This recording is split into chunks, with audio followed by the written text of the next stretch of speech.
Warami, I am Stemon Mo. We would like to begin by acknowledging the traditional custodians of the land, the Darug people, on which we meet on today. I would like to also pay my respects to elders past, present, and emerging. Today, this presentation explores equity and ethics in inclusive education. I'll discuss how educational policies shape learning opportunities for Aboriginal, Torres Strait Islander, and ELD students, the ethical challenges within the frameworks, and propose a new community led approach to create a fairer, more inclusive school. Despite strong policies, inequities remain.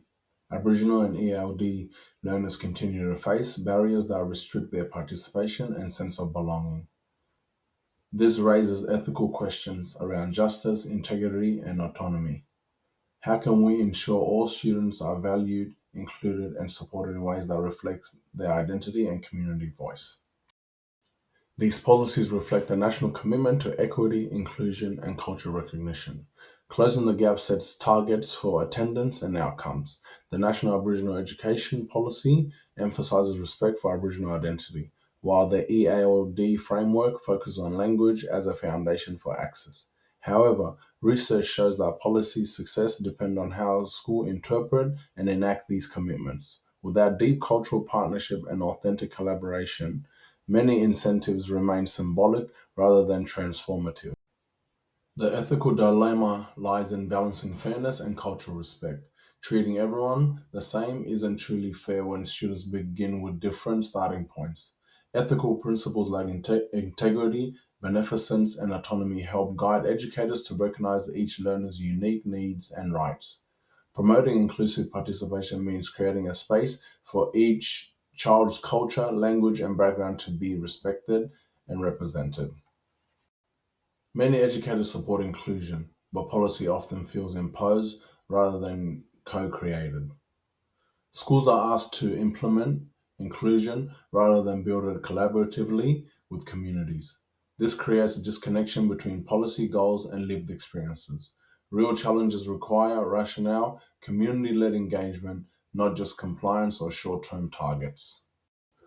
Research highlights that culturally responsive practice must move beyond tokenism. Harrison and Greenfield emphasizes embedding identity within meaningful context, while Carvin and Padbury argues that true inclusion empowers rather than controls. In New Zealand, Te Kohitanga projects demonstrates that co-design pedagogies where teachers, students, and families collaborate can dramatically improve engagement and achievement, especially for marginalized learners. I propose a community co-design curriculum hubs, spaces where educators, elders, and ELD specialists collaboratively design learning that reflects community knowledge. These hubs bridge policy and practice by embedding ethical values of justice, integrity, and autonomy. Drawing inspirations from the Te Kohitanga model, this approach empowers communities and teachers to co-create culturally grounded learning.